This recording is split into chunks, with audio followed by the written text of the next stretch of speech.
1883, and the smoke is clearing in the wake of the Revolutionary War. Over the course of 8 grinding years, General George Washington has led a force of shopkeepers, farmers, and Native American allies to victory over the greatest military power in the world. A new nation has been born, independent and free. The founders must form a national government. In 1787, through months of passionate debate, they create a written constitution. For the country's highest office, they imagine something new in the history of the world. A leader not born to power like a king or queen. A leader who has not seized power through conquest. A leader not separate from the people, but elected by the people, from among the people. We, the people. This is a new idea, an American idea.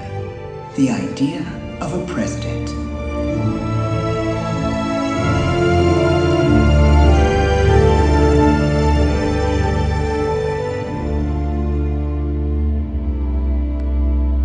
The people don't know exactly what a president will be, but there is little doubt who it will be.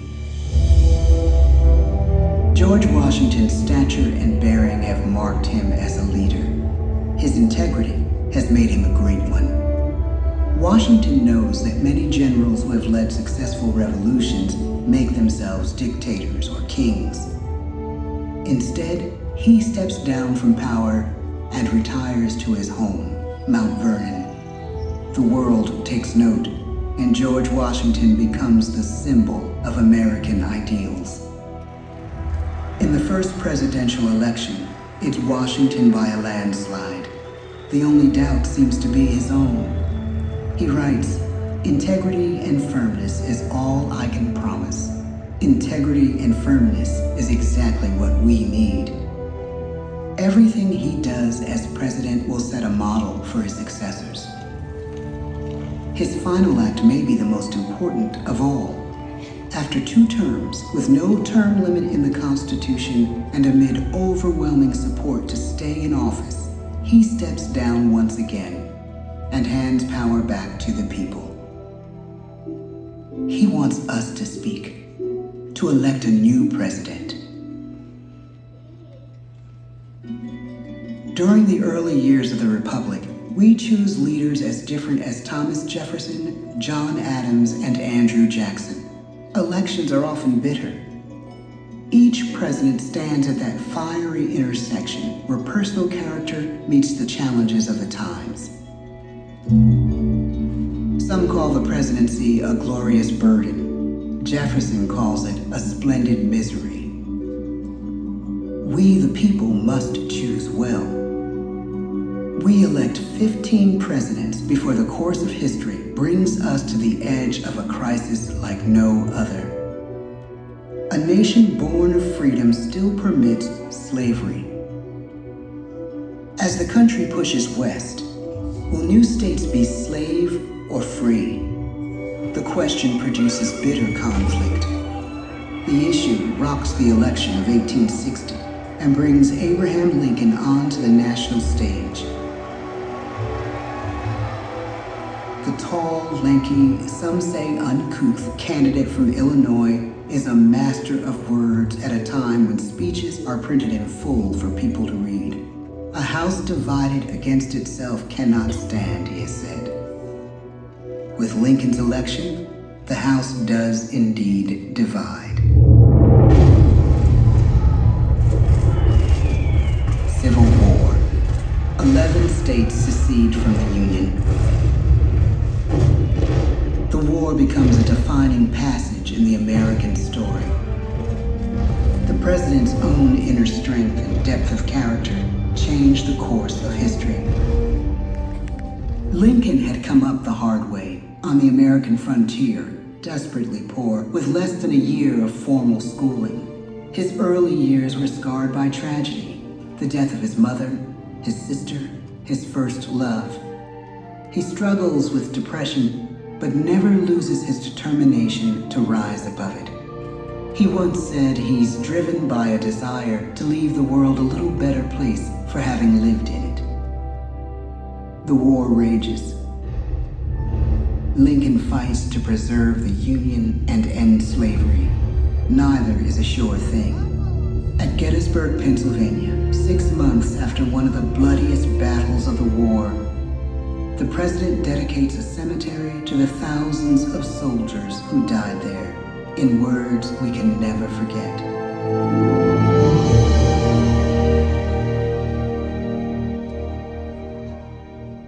"Fourscore-and-7 years ago, our fathers brought forth on this continent a new nation, conceived in liberty and dedicated to the proposition that all men are created equal. Now we are engaged in a great civil war, testing whether that nation or any nation, so conceived and so dedicated, can long endure. We are met on a great battlefield of that war. We have come to dedicate a portion of that field as a final resting place for those who here gave their lives, that that nation might live. It is altogether fitting and proper that we should do this. But in a larger sense, we cannot dedicate, we cannot consecrate, we cannot hallow this ground. The brave men, living and dead, who struggled here, have consecrated it far above our poor power to add or detract. The world will little note, nor long remember what we say here, but it can never forget what they did here. It is for us, the living, rather, to be dedicated here to the unfinished work which they who fought here have thus far so nobly advanced. It is rather for us to be here dedicated to the great task remaining before us, that from these honored dead we take increased devotion to that cause for which they gave the last full measure of devotion. That we here highly resolve that these dead shall not have died in vain, that this nation, under God, shall have a new birth of freedom, and the government of the people, by the people, for the people, shall not perish from the earth. The blood of over 500,000 Americans is spilled in the Civil War. President Lincoln's enduring hope is to give true meaning to the sacrifices of so many, to lead us to that new birth of freedom. With the end of the war and the end of slavery, a new birth truly begins.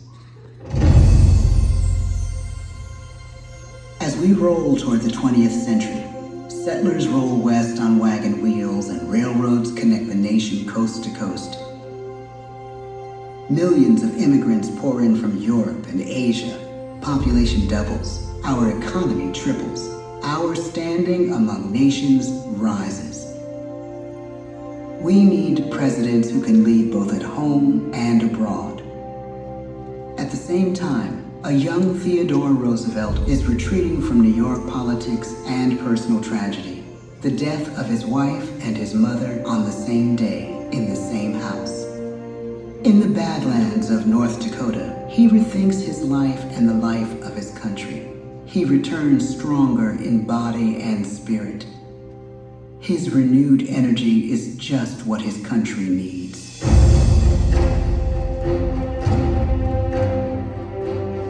American industry is booming, but social tensions are rising. A progressive movement is bubbling up, pushing for change, and change is needed in the working and living conditions in cities. The gap widens between rich and poor. The demand for change grows stronger. Teddy Roosevelt is a knight on a crusade. He speaks with force and vitality in clear terms that make colorful headlines at a time when mass market newspapers have become the new media. To define his foreign policy, he borrows a phrase from an African proverb: speak softly and carry a big stick. But his greatest accomplishments are made at home. He breaks up giant monopolies, protects workers' rights, and calls for a square deal for all Americans, rich and poor, capitalist and wage earner. And a square deal for every man and everyone in the United States. He calls on America to be as great as the natural grandeur of its lands.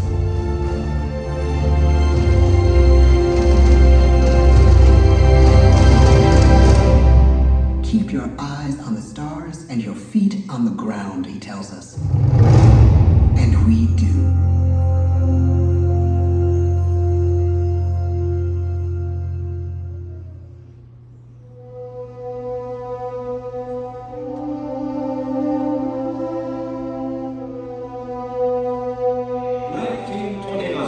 The bottom fell out of the market. 12 million unemployed.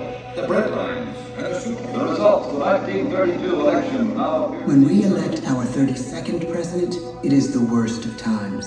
The course of history and the course of one president's life again shape a turning point in our national destiny. Franklin D. Roosevelt, paralyzed by polio, knows how to restore the faith of a people paralyzed by the Great Depression. I believe in practical explanation and in practical policy. He has found the inner strength his countrymen now need. He speaks to us like a friend, a neighbor. His optimism is contagious, his voice perfect for the latest breakthrough medium, radio. He calls us to believe we have nothing to fear but fear itself. And we do believe. Tonight's attacks on England are perhaps the most widespread of the war in the course of the day. But an even greater challenge dominates his final years in office: the Second World War.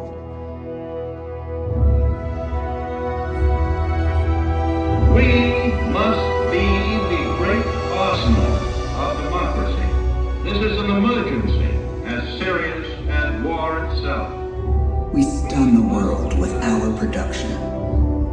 When bombs fall on U.S. troops in Pearl Harbor, he calls us to fight on the war front and sacrifice on the home front.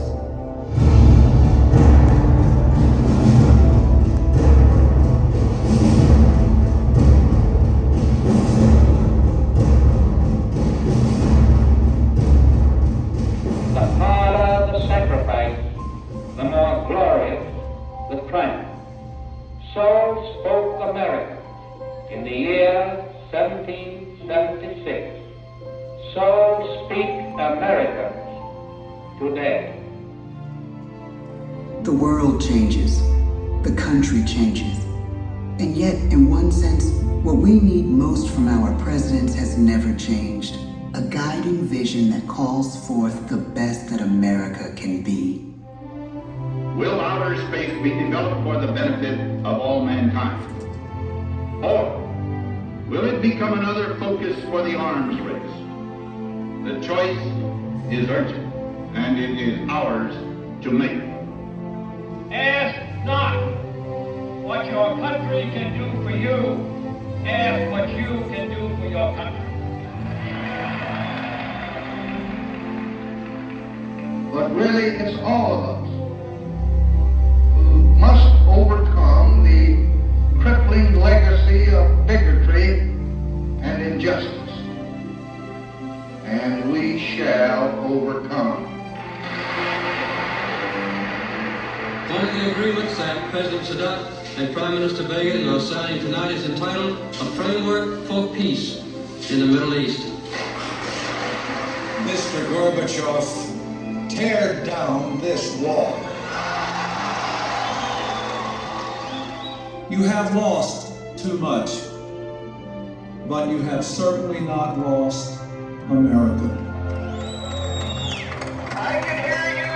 The rest of the world hears you. Loving this country requires the willingness to speak out for what is right, to shake up the status quo. That's America.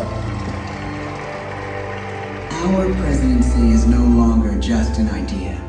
It is an idea with a proud history.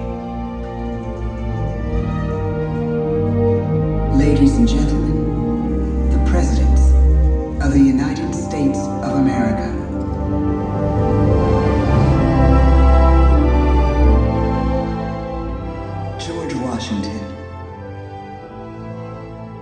John Adams, Thomas Jefferson, James Madison, James Monroe, John Quincy Adams, Andrew Jackson, Martin Van Buren, William Henry Harrison, John Tyler, James K. Polk, Zachary Taylor, Millard Fillmore, Franklin Pierce, James Buchanan, Abraham Lincoln, Andrew Johnson, Ulysses S. Grant, Rutherford B. Hayes, James A. Garfield, Chester A. Arthur, Grover Cleveland, Benjamin Harrison, William McKinley, Theodore Roosevelt, William Howard Taft, Woodrow Wilson, Warren G. Harding, Calvin Coolidge, Herbert Hoover, Franklin D. Roosevelt, Harry S. Truman, Dwight D. Eisenhower, John F. Kennedy, Lyndon B. Johnson, Richard M. Nixon, Gerald R. Ford, Jimmy Carter, Ronald Reagan, George Bush, Bill Clinton, George W. Bush, Barack Obama, Donald Trump.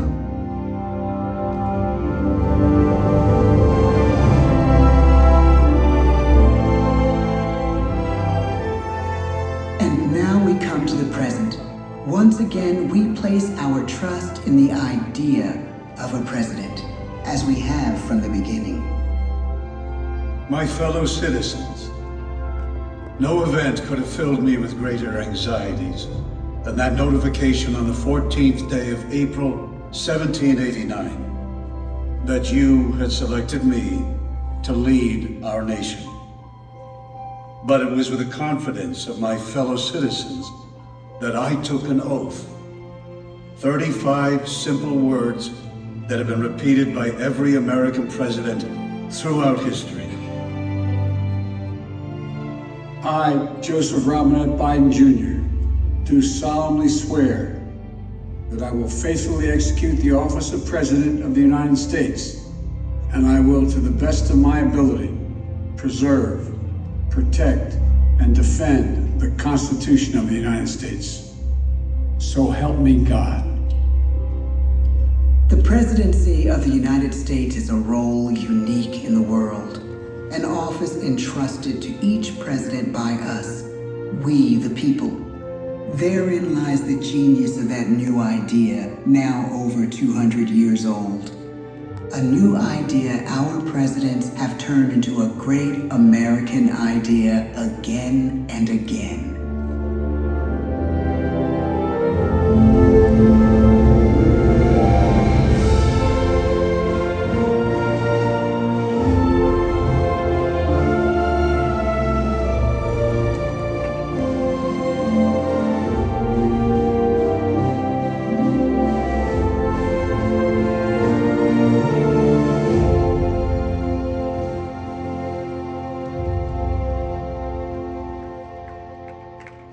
That concludes our presentation.